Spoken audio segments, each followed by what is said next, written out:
Welcome to my YouTube channel. दोस्तों, इस बार खेसारी लाल यादव था ऐसे ऐसे चैनल से गाना आने वाला है जिसकी आप लोगों ने कभी उम्मीद भी नहीं थी होती। जी हाँ दोस्तों, उम्मीद भी नहीं थी होती। इसलिए मैं बोल रहा हूँ क्योंकि इतना हाई लेवल गाना आने वाला है कुछ कहने के लायक नहीं। और एक गाना आया था अच्छा तुम्हारा था, डीएम देसी मॉडलिस्ट। जी हाँ दोस्तों, डीएम देसी मॉडलिस्ट उसी चैनल पे गाना आया था। फिलहाल अक्षय कुमार जी था और उस पर 8,000 मिलियन के करीब व्यूज़ है। तो उसी चैनल से खेसारी लाल यादव का गाना आने वाला है। और ये विवेक सिंह जो कि खेसारी लाल यादव के मैनेजर है, उन्होंने अपने सोशल मीडिया जरिए बताया है।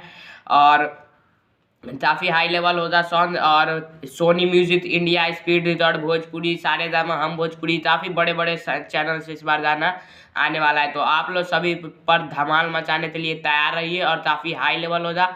और डीएम देसी मॉडलिस्ट चैनल तो सब्सक्राइब जरूर कर लीजिएगा। और इस पर 25 वीडियो में 8.5 मिलियन सब्सक्राइबर है। और ये चैनल चालू जो है, जो आप यहाँ पे देख रहे हैं।